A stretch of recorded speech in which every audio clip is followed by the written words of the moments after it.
from Shtetl, Poland. My parents were both born there. There was a bridge between the old and the new, and there was they said a forest, but I think a small woods. That's where most of the youth hung out at there.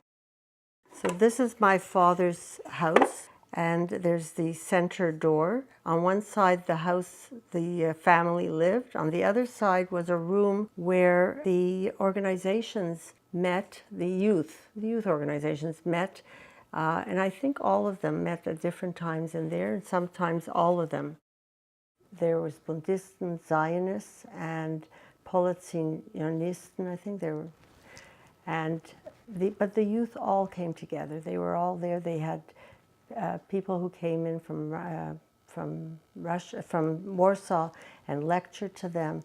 And they were, although they didn't start school till later, they went to yeshiva, they were all really very well read. They read everything in Yiddish, everything that was translated into Yiddish.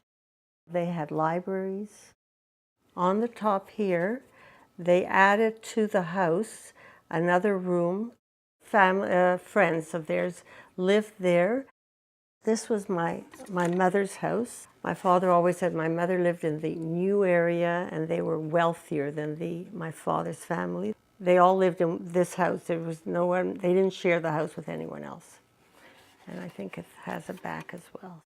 My father made these models as a replica. My father loved doing woodwork, and we have lots of things in our house from him.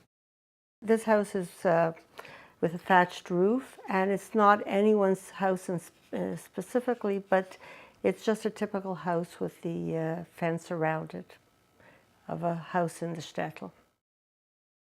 Maybe one day I will go back. My daughter said she would maybe come with me, and I would love to see stock. My mother's house is still standing.